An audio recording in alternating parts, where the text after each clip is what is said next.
рельефине жараша ар кандай топурактарды караганда, мисалы коңур топурактар, күрөң топурактар, кара топурактар, бийик толуу ар кандай топурактар, субальпы же альпы топурактар тарайт да. Азыркы учурда айыл чарбасында көптөгөн кыйынчылыктар менен топурактардын кырчышын асылдуулугу, сапатын сактап жогорулатуу боюнча иштер болуп жатат. Жаңадан 2012 жылы топурактын асылдуулугун, сапатын жогорулатуу боюнча закон чыккан. Ошо менен азыр биз иштеп атабыз. Мамлекеттик өкмөт бизге талап коюп атат. Топурактардын бүт региондар боюнча сапатын жогорулатыш керек деп. Ар кандай законда бар, концепцияда жаңадан иштеп чыктык. Ошо концепция менен иштер башталат болуш керек. Айыл чарба өсүмдүктөрүн туура өстүрүп, жана пландаштырылган түшүм алабыз десеңер, эң эле биринчи ушу топурактан башташ керек экен да. Топуракта мисалы өсүмдүктөр эмне керек? Ошол азот, фосфор, калий, микроэлементтер керек. Ошолорго жараша, ошол топуракта ошолорго жараша, канча пайызына жараша, мисалы 1 гектардан 30 тонна же болсо 50 центнер, же болсо 40 центнер бар түшүм аламын десеңер, ошол топуракта канча ошо азот, фосфор, калий билип алып туруп, анан ошого жараша жер семирткичти бериш керек да.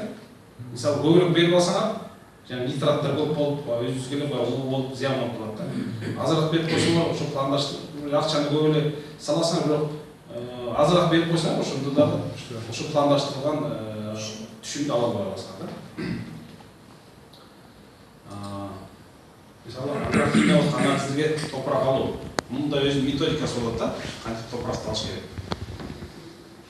Мисалы, могу кызык болуп эмес, мисалы 1 гектар болобу, 4 гектар болобу, 5 гектар, ушу 5 гектарга чейин ушу топурактан, ушу 5 гектар жер айкан болсо, же болсо кичинекей теплицаңар болсо деле, ушу эң эле аз дегенде ушу 5 точкадан топуракты алып туруп, мына точка турбайбы? Төрт бурчунан, ортосунан 30 сантиметрге чейин. 30 сантиметрге чейин топуракты алып туруп, ошо баарын бири аралаштырып туруп, анан бизге алып келип берсеңер, же болсо башка лабораторияга алып келип берсеңер, ошол топурактан анализин чыгарып беребиз. Эгерде мөмө жемиш бактарактарга анализ теңебиз деп эметсеңер, анда болсо 2 катман алыш керек да, 30 сантиметрге чейин, анан 50-60 сантиметрге чейин. Үстүңкү, анан астыңкы катмандар. Эгерде мисалы жер аяктыңар 5 гектардан, же болсо 10 гектар болсо, 40-50 гектарга чейин болсо, анда өзүнүн баа методикасы боюнча ошо 4 гектардан бир топур алыш керек да. Ошондо 4 же 5 гектардан, ошондо же болсо аябай эле акчасына карасаңар, анда хотя бы 10 гектардан бир топур алыш керек да. Ошондо мисалы 50 гектардан 5 топуракка берип бериш керек. Бирок канчалык мисалы ошол эле 4 же 5 гектардан 5 точкадан албастан, андан көбүрөөк алсаңар, ушу 10 точкадан албасаңар, 20 точкадан алсаңар, ошончолук анализин точно болот да. Эми топуракты үйрүшүн алуунун тартиби шарттары. Мисалы мына топурак турат, тала турат да, түз. Тала түз турганда алып туруп адегенде бир жолу казасыңар да. Казагандан кийин чуңкур болуп калат, анан бир жагы түз болуп калат да. Экинчи сүрөттө. Түз болгондон кийин аны көрүп атасыздар да, мына түз болуп турат. Ушунда бир 4-5 сантиметр бир аз кайра эметесиңер, анан 5 сантиметр болуп кайра казасыңар. Казгандан кийин ушу күрөктүн үстүнө слой болуп калат да, торт сыяктуу болуп. Мындай ичке 5 сантиметрлик слой болуп калат. Ушу 5 сантиметр слойду алгандан кийин, анан бычак менен кайра эле ортосунан бир 5 сантиметр калтырып, четинен кесесиңер, четинен кесип туруп, и бир чакага же болсо бир коробкага чогулта баштайсыңар да. Мисалы талаңар болсо, талаң арбаш жеринен 5 точкадан же андан көбүрөөк болсо, ошол жерден чогултуп туруп, анан баарын аябай аралаштырып туруп, анан бир башка салып аласыңар да. Бир жарым килограмм же болсо 1 килограммдай салып алсаңар. Анан салгандан кийин сөзсүз этикетка жазыш керек да. Мисалы кайсы район, айыл аймак, же болсо контуруңар болсо, билсеңер контуруңардын эмесин, анан кандай өсүмдүктөрдү пландаштырасыңар мисалы. будай же болсо сабиз же болсо бадыран анан өткөн жылда кайсы өсүмдүктү өстүргөнсүңөр? Балким жүгөр өстүргөнсүңөр, балким көп жылдык чөптөрдү өстүргөнсүңөр. Ошолорду эметсеңер, ошондо баягы кийинки рекомендация анализдер чыккандан кийин рекомендацияга ошол абдан керек да. Эгерде мисалы көп жылдык бактарактарды жаңыдан тигебиз десеңер, анда жазып коюш керек. Же болсо 3 жылдан бери өсүп атат, 4 жылдан бери же 5 жылдан бери өсүп атат десеңер, ошол сөзсүз ошолорду жазыш керек. Жана күрөктү көрсөтүп, ошондо күрөктүн узунунан кетип, ортосунда 5 см, 5 см. Узунунан кетип. 2 жагынан. Күрөк өзү болсо 30 см. Стандарт болот да өзү. Узундугу 30 см. Анан өсүмдүктөрдүн тамырлары основной ошо 30 см арасында 25-30 см. Ошон үчүн 30 см алыш керек да. 2 жагынан алып берет. 2 жагынан алып кайра бычак менен алып кесип койсоң, ошондо мына үстү да асты да текше алынат да. Кээде алып туруп үстүнөн алып салса, же болсо астынан алып койсо, ошондо берсе туура кесип болот да. Так, эми биздин баягы силерге керектүү маалымат, биздин ушул республика топурак агрохимиялык станциясынын топурак агрохимиялык анализдердин баасы. Биздин баалар чындап келсе, Айыл чарба министрлигинен бекитилген, башка лабораторияларга караганда анча деле кымбат эмес, башка лабораторияларга төмөн эле да. Мисалы ошо агрохимиялык анализдерге бул деген сөзсүз гумус керек, кыймылдуу фосфор керек, pH деген ушу средасы болот да, топурактын средасы. pH керек, жалпы азот, анан кыймылдуу калий керек. Ушул гумустун баасы 105 сом турат бир анализ. Фосфордукы 120 сом, pH-дыкы 25 сом, жалпы азот 147, кыймылдуу калий болсо 120 сом. Ушул гумусуна, кыймылдуу фосфор, кыймылдуу калий, ушу азотторго ошо топурактын анализи чыккандан кийин ошолорго жараша анан жер септичтери бересиңер да. Ошо расчеттоп туруп бериш керек. Андан сырткары ушул анализдин сунуштары, рекомендациябыз 210 сом болот. Ушу баардыгы где-то 727 сом болот да. Ошолду када кошумча анализ жасасаңар, ошол 602 сом турат. Астынан 602 сом.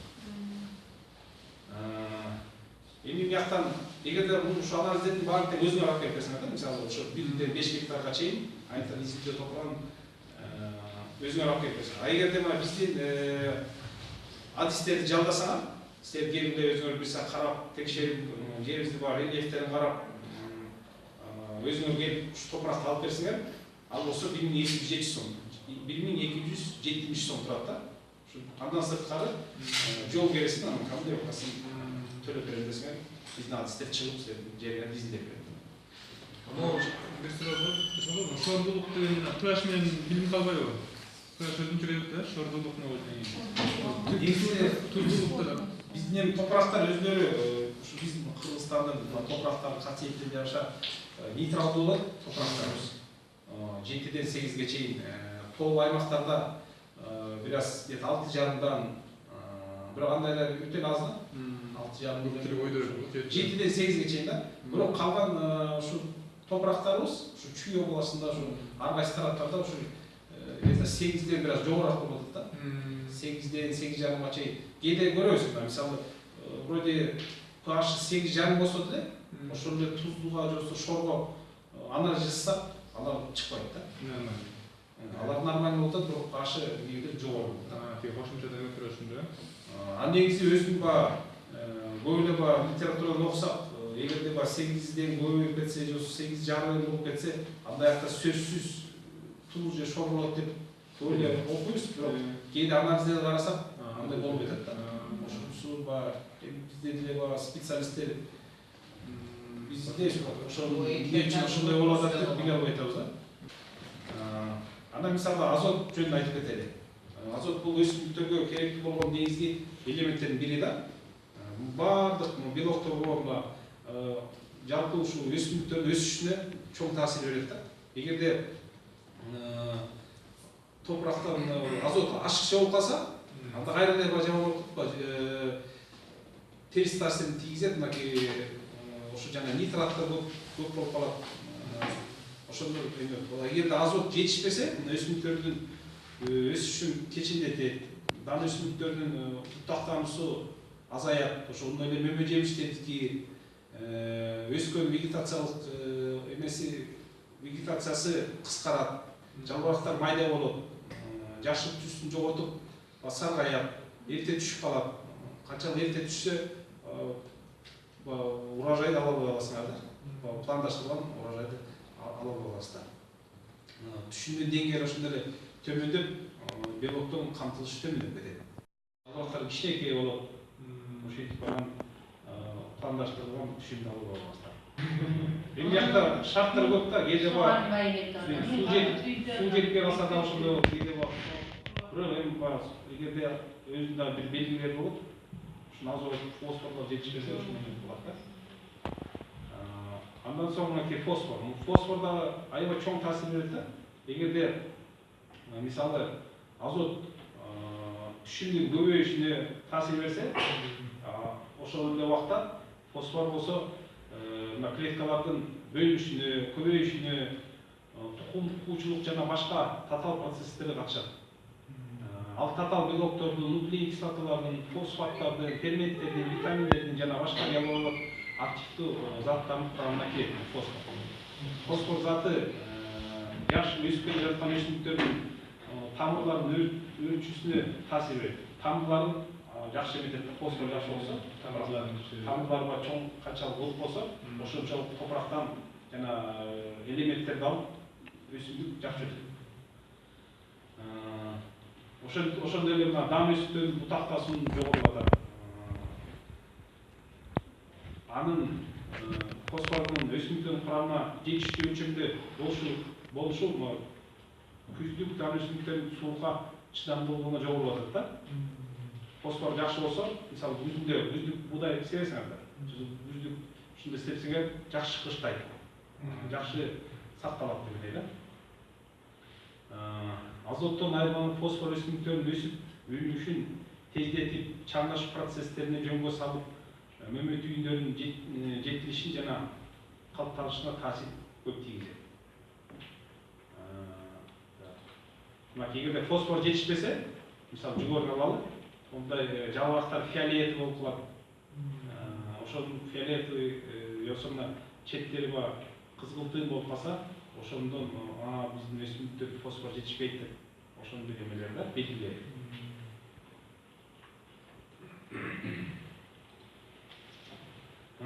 Эми калий жөнүндө. Калий элементтердин өсүмдүктөрдүн углевод жана белок зат алмашуусуна, физиологиялык кызматына кызматы чоң да. Негизи бар калий физиология боюнча өсүмдүктөргө таасири чоң да. Калий элементи өсүмдүктөрдүн мөөнөтүнө, эрте кургашына, суунун жетишпестигине таасирин тийгизип, өсүмдүктөрдүн кыска мезгилдеги кургакчылыгына туруштук берүүсү жогору. Эгерде калий аз болсо, жана өсүмдүктөр эрте курап калат да. Мисалы вроде погода жакшы болуп турат, вроде кургабаш керек деп эметесиңер, бирок калий аз болуп калса, тургар деп коет өсүмдүктөрчү. Суулар болсо жакшы, түйүнөн суулар жакшы барбай өсүмдүктөрдүн, анан курап баштайт да. Калий жетиштүү болсо, ушул кургакчылыкка аябай туруштук берет.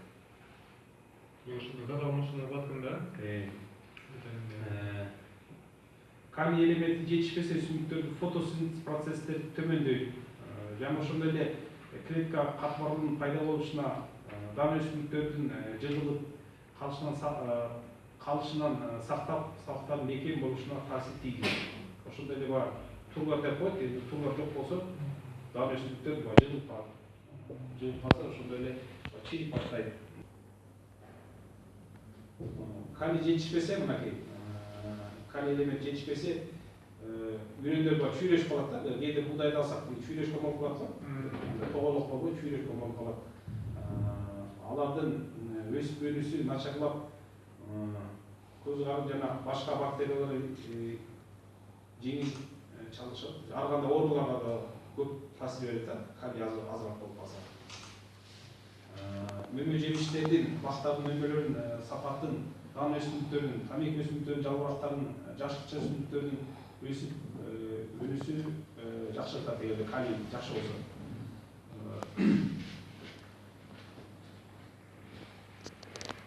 Ошон үчүн бар калийге тоже аябай өсүмдүктөр муктаж болот да. Ошол эле теплицаларга эгерде бир эле микроэлемент бир аз жетишпесе, ошондо да өсүмдүктөр начар өсүп баштайт да.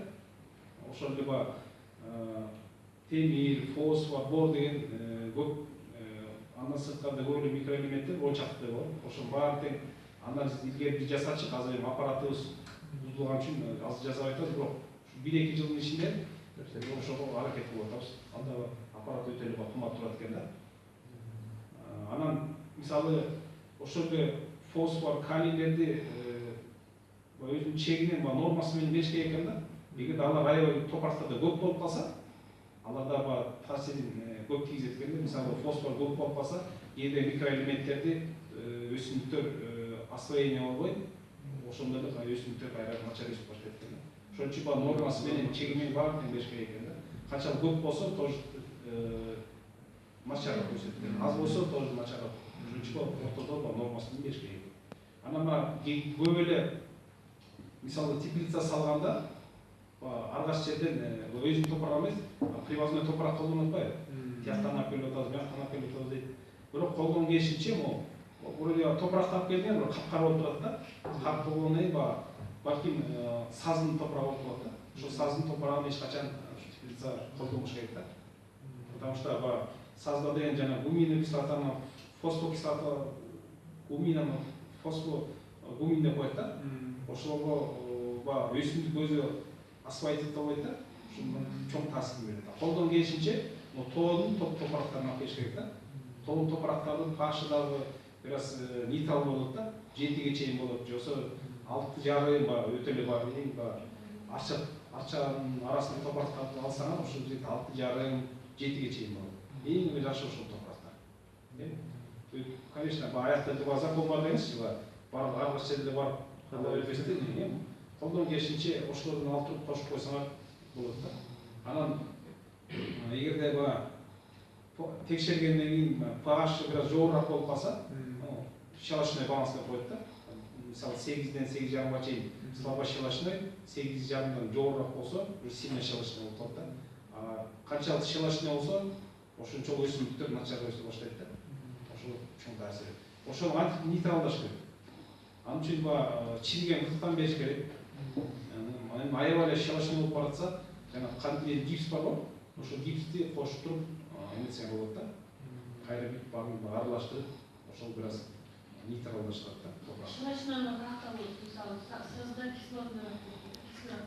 Жок, бизде кислый топурактар жок бизде, Кыргызстанда. Бизде же нейтральный, же щелочной топурактар. Сазда да щелочной. Биздин өзүнүн топурактын касиеттери ошондой болот да.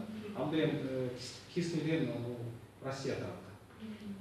Бизде кислый топурак канча анализ жасадык ушу. Бир да кислый топурак көрбөдүк.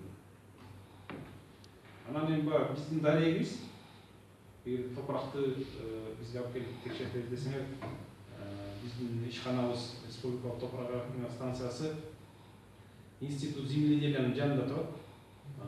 Тимур Фрунзе көчөсү 100. Телефондорду жазып алсаңыздар болот.